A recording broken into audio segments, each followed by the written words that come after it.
Assalamualaikum warahmatullahi wabarakatuh. Selamat pagi anak-anak. Kita bertemu lagi dalam pembelajaran matematika secara daring. Ya. Kita masih melanjutkan materi yang kemarin kita bahas, yaitu bangun ruang sisi datar, kubus, balok, prisma maupun limas. Setelah untuk pagi ini kita akan melanjutkan bagian terakhir dari bangun ruang sisi datar, yaitu penyelesaian masalah yang berkaitan dengan bangun ruang sisi datar. Siap nih? Sehat semua kan? Kalian siapkan alat tulisnya. Kalau ada hal yang perlu ditulis, silakan ditulis dan diperhatikan. Ya.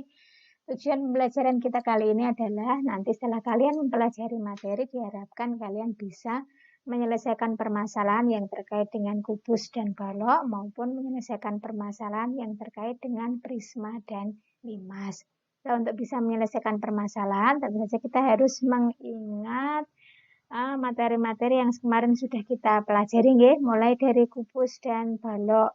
Itu ringkasan materi yang sudah kita pelajari. Kubus, masih ingat gambarnya seperti ini, terdiri dari 6 buah sisi, 12 rusuk, 8 titik sudut, diagonal bidang, diagonal ruang, bidang diagonal. Nanti kalian lihat lagi rumus-rumusnya. Panjangnya diagonal bidang, kalau panjang rusuknya A, itu A akar 2. Diagonal ruangnya A akar 3. Kalau disuruh membuat kerangka kubus yang terbuat dari kawat, maka jumlah panjang rusuk yang diperlukan itu 12 kali S. Kemudian luas permukaan kubus 6S kuadrat, volumenya S pangkat 3. Itu masih ingat semua ya. Oke. Kemudian untuk balok, sama seperti pada kubus, ya, unsur-unsurnya ada titik sudut, rusuk, sisi, dan seterusnya. Lah, rumus-rumusnya untuk panjang diagonal, kemarin diagonal bawah dan atas itu sama, D sama dengan akar dari P kuadrat ditambah L kuadrat. Kemudian diagonal bidang depan dan belakang, D sama dengan P kuadrat ditambah T kuadrat. Panjang diagonal samping kiri maupun samping kanan, D sama dengan akar L kuadrat ditambah T kuadrat. Ya, kalian lihat ukurannya yang mana. Kemudian panjang diagonal ruangnya akar dari P kuadrat ditambah L kuadrat ditambah T kuadrat. Untuk membuat kerangka balok diperlukan kawat sepanjang 4 kali P ditambah L ditambah T. Kemudian luas permukaan balok 2 kali PL ditambah PT ditambah LT. Volume balok P kalikan L kalikan T. Itu balok. Kemudian untuk prisma, contohnya gambar seperti ini, ya, memberi namanya sesuai dengan alasnya. Cirinya, alas dan atas itu dua bidang yang sama dan sebangun dan sejajar. Rumusnya, luas permukaan prisma 2 kali luas alas ditambah keliling alas kalikan tinggi, volumenya luas alas dikalikan tinggi. Kemudian pada limas, luas permukaan limas itu luas alas ditambah jumlah luas pada sisi tegak atau pada bidang tegak. Bidang tegaknya berbentuk segitiga sama kaki. Kemudian volume limas sepertiga kalikan luas alas, maaf ya ini salah. Sepertiga kalikan luas alas kalikan tinggi. Rumus-rumusnya, kemudian unsur-unsurnya nanti kalian lihat lagi. Ya, ada titik sudut, rusuk, dan seterusnya hampir sama seperti pada kubus dan balok. Nah, kemudian untuk soal-soal yang berkaitan dengan bangun ruang sisi datar, contohnya seperti ini misalnya. Diketahui panjang ruangan sebuah kelas,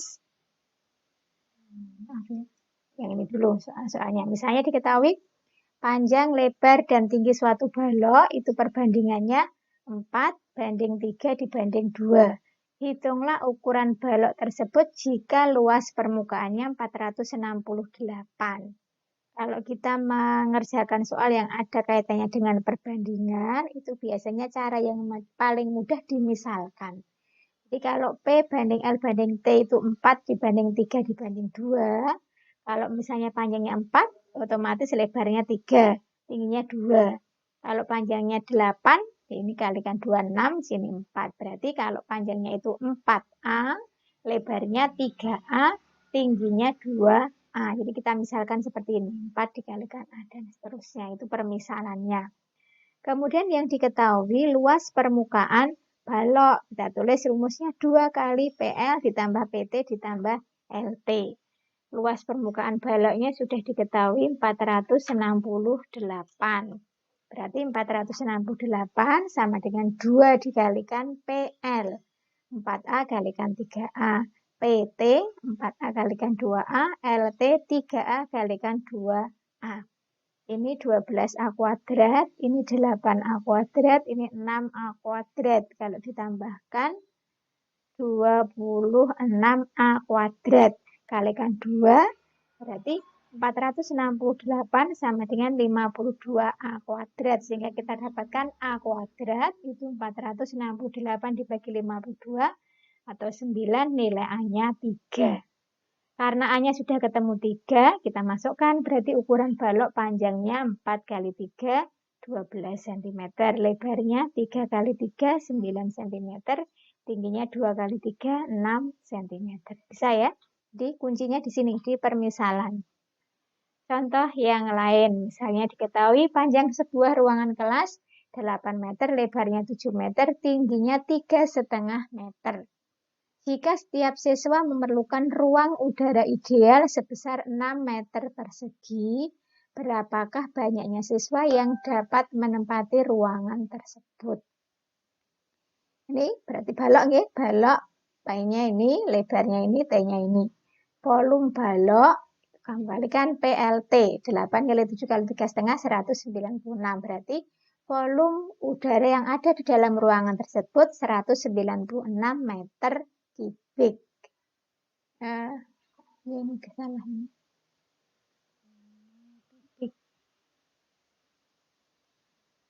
Kemudian karena setiap siswa itu membutuhkan ruang udara ideal 6 meter kubik, berarti banyaknya siswa yang dapat menempati ruangan tersebut, jadi bagi saja 196 dibagi 6, ketemunya 32, 2/3. Karena banyaknya anak itu bilangan bulat, ya berarti kita ambil nilai bulatnya. Kalau 33, berarti kan tidak cukup udaranya, berarti kita ambil banyaknya anak yang bisa menempati ruangan tersebut adalah 32 anak. Bisa ya? Ini soal-soal mudah, tapi kadang-kadang kita bingung, ini sakjane soal apa begitu ya. Jadi kalian lihat, oh ini ruang udara ideal, kebutuhan setiap anak sekian. Contoh yang lain lagi. Atap sebuah rumah berbentuk limas, alasnya berbentuk persegi dengan panjang sisi 6 meter, panjang jure. Jure itu garis miring batas genteng itu ya, yang pinggir. 5 meter. Tentukan banyaknya genteng yang dibutuhkan jika setiap meter persegi atap memerlukan 14 buah genteng. Ini atap rumah bentuknya 5 segi 4, bidang tegaknya berbentuk segitiga sama kaki yang kongruen. Berarti kita harus menghitung dulu tinggi segitiga pada bidang tegak. Jadi kalau saya gambarnya seperti ini, misalnya limas TABCD, di sini AB, panjang sisi pada ada alas itu 6 meter. Dan ini jurenya itu yang ini 5 meter, berarti kita mencari tinggi segitiga TP. Kalau kita gambar salah satu bidang tegaknya TBC, ini TBC di sini. TB dengan TC itu sama 5 meter, BC-nya 6 meter. Yang ditanyakan TP kita gunakan rumus Pythagoras. Karena ini segitiga sama kaki, berarti garis tingginya ini membagi 2 sama panjang BC, berarti BC 3, BP juga 3. Kita gunakan rumus Pythagoras, kalau di sini 3, di sini 5, maka TP-nya pasti ketemu 4. Gitu. Terus kita masukkan ke rumus luas permukaan atap, 4 kali luas bidang tegak. 4 kali alasnya BC, tingginya TP. Ini BC-nya 6, TP-nya 4. 6 kali 4 dibagi 2, itu 12 kalikan 4, 48 meter persegi. Kalau setiap meter persegi memerlukan 14 buah genteng, maka banyaknya genteng yang diperlukan itu ada 672 genteng. Itu ya, ini soal penerapan pada limas. Contoh yang lain lagi. Sebuah kolam renang penuh berisi air, mempunyai ukuran panjangnya 20 meter, lebarnya 5 meter.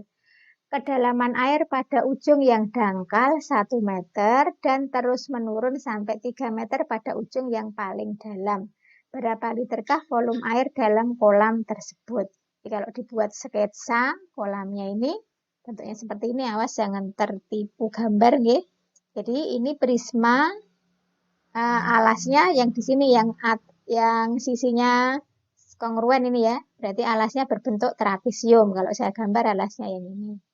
Jadi ukuran ini 20 meter, lebarnya 5 meter. Jadi ini yang permukaan atas yang kelihatan dari luar itu panjangnya 20 meter, lebarnya 5 meter. Ini kedalaman yang paling dangkal 1 meter, yang paling dalam itu 3 meter. Berarti ini mencari volumenya prisma, itu mencari volume prisma yang alasnya berbentuk trapesium. Volume prisma apa rumusnya? Luas alas dikalikan tinggi. Kita hitung dulu luas alas, berarti luas trapesium yang ini ya. Ini tadi yang paling dalam 3, yang paling dangkal 1. Berarti kalau luas trapesium rumusnya apa? Jumlah sisi sejajar kalikan tinggi dibagi 2. Berarti 1 ditambah 3 kalikan 20 dibagi 2 itu 40. Volume airnya, awas ya, berarti sekarang tingginya prisma jadi yang ini. Jarak antara dua bidang yang sejajar itu 5 meter. Berarti luas alas kalikan tinggi yang 40 kalikan 5, 200 meter kubik. Itu volume air dalam kolam. Kalau pertanyaannya itu dalam liter, berarti kita ingat 1 liter itu 1 desimeter kubik. Kalau 1 meter kubik menjadi 1 desimeter kubik kan turunnya 1 tingkat nih, berarti 1000.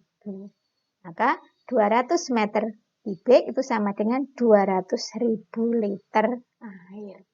Contoh yang lain lagi. Sebuah balok disusun dari kubus satuan yang kongruen seperti gambar berikut. Jika seluruh permukaan balok tersebut dicat, tentukan banyaknya kubus satuan yang terkena cat pada salah satu sisinya saja. Kalau susah membayangkan, kalian lihat gambarnya ini. Ini balok terdiri dari kubus-kubus satuan. Seperti ini, kemudian dicat semuanya. Maka kalau disuruh mencari yang terkena cat pada satu sisi, tahu maksudnya nggih? Kalau misalnya di pojokan sini terkena cat di berapa sisi? 1, 2, 3. Yang di pojokan itu di 3 sisi. Kalau yang pinggir ini 2 sisi. Berarti yang terkena cat pada satu sisi saja, ini saya beri warna yang berbeda, itu yang di sini. Awas, ini depan dengan belakang sama. Samping kanan dengan samping kiri sama. Atas dengan bawah sama. Berarti banyaknya kubus satuan yang terkena cat pada satu sisi itu muka dan belakang. Kan muka belakang ya berarti 2 kali. Ini 6, ke atasnya 3. Berarti 2 kalikan 6 kali 3, 36. Kiri dan kanan berarti sama dengan di sini 2 kali. Ini 3 kali 2 sama dengan 12. Atas dan bawah berarti 2 ya, 2 kalikan ini 6 kalikan 2, 24. Sehingga jumlah semua kubus satuan yang terkena cat pada satu sisi itu ada kamu tambahkan 36 tambah 12 tambah 24, 72 buah kubus. Agak susah ya, tapi kalian bisa memahami dengan mengamati gambar ini. Contoh yang lain lagi. Amir mempunyai sebuah sangkar burung berbentuk prisma segi 6 beraturan. Setiap rusuk kerangka terbuat dari aluminium. Tinggi sangkar burung 60 cm, panjang rusuk alasnya 25 cm. Jika harga setiap 1 meter aluminium Rp20.000, tentukan biaya pembelian aluminium seluruhnya. Kalau kita gambar, ini prisma alasnya berbentuk segi 6 beraturan, panjang sisi alasnya panjang rusuk alas 25. Kemudian rusuk tegaknya 60. Kita ingat pada prisma segi 6 itu rusuk alasnya ada 6, rusuk atasnya ada 6, ukurannya sama. Berarti 2 kali kalikan 6 kalikan 25 cm. Kemudian rusuk tegaknya ada 6, masing-masing panjangnya 60 cm. Berarti 6 kalikan 60 cm. Hingga jumlah panjang rusuk seluruhnya, berarti 6 kali 25, 150, kalikan 2, 300, ditambah 360, 660 cm atau 6,6 meter. Karena setiap 1 meter itu harga aluminiumnya 20.000, berarti jumlah biaya yang diperlukan 6,6 kalikan 20.000 dengan 132.000 rupiah. Terus contoh yang lain ini untuk bentuk bangun yang tidak beraturan. Misalnya ada susunan kubus satuan seperti ini. Panjang rusuknya masing-masing 1 cm. Hitunglah luas permukaannya.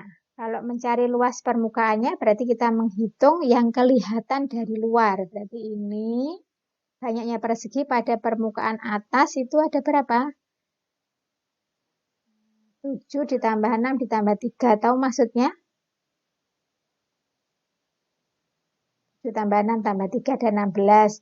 Persegi pada permukaan depan. Atas itu ini ya. 1, 2, 3, 4, 5. Nanti kalian pelajari lagi. Banyak persegi pada permukaan depan ada 18. Banyak persegi pada permukaan belakang ada 18. Banyak persegi pada permukaan bawah. Yang bawah ini kalau dihitung ini ada 4. 4 kalikan 4 ada 16. Jadi luas permukaan model bangun ruang tersebut 16 tambah 18 tambah 18 tambah 16. 68 cm persegi. Itu artinya banyaknya kubus satuan. Kemudian, bukan ini luas permukaan ya. Kemudian yang banyaknya kubus satuan seluruhnya itu 3 kalikan 3 kali 3. Tahu maksudnya ini? Yang ini. 3, yang ini 3 ya. Atas sendiri ini ada 3 kubus. Yang bawahnya ini 3, ini 3. Berarti 3 kali 3, 9. Yang paling bawah ini 4, ini 4. 4 kali 4, 16. Kamu tambahkan berarti 3 tambah 9 tambah 16. Ada 28 buah. Berarti volume bangun ruang, artinya kalau volume itu ya banyaknya kubus satuan, ada 28. Kalau yang tadi luas, berarti menghitung ininya. Ini loh ya, itu yang kelihatan ini. Ada berapa? Bisa membedakan ya? Nanti kalian baca, diulangi pelan-pelan. Satu lagi. Contoh soalnya, sebuah bak penampung air berbentuk kubus panjang rusuk bagian dalam 80 cm. Jika bak penampung tersebut diisi air yang mengalir dengan debit itu kecepatan air, 4 liter per menit sampai penuh, berapa lamakah waktu yang diperlukan? Kita hitung volume bak, itu karena panjang rusuknya 80, ya 80 pangkat 3, 512.000 cm3 atau 512 liter. Lamanya mengisi air karena setiap 1 menit itu bisa mengisi 4 liter, ya berarti kami hitung volume bak dibagi debit aliran air 512 dibagi 4 liter per menit, 128 menit. Berapa jam nih 128? 2 jam lebih 8 menit, begitu ya. Itu kalau kita disuruh mencari lamanya waktu, berarti volumenya dibagi kecepatan air mengalir. Itu tadi soal-soal yang berkaitan dengan bangun ruang sisi datar ya. Jadi nanti ini soal-soal penerapan atau soal-soal penyelesaian masalah. Biasanya lebih mudah kalau kalian mengingat, oh ini yang diketahui apa, gitu ya. Kalau sudah diketahui yang ditanyakan apa, itu nanti membantu kita untuk menyelesaikan soal tersebut. Terima kasih. Tetap semangat belajar, tetap jaga kesehatan, dan selalu berdoa semoga pandemi segera berakhir dan kita bisa beraktivitas secara normal. Terima kasih. Assalamualaikum warahmatullahi wabarakatuh.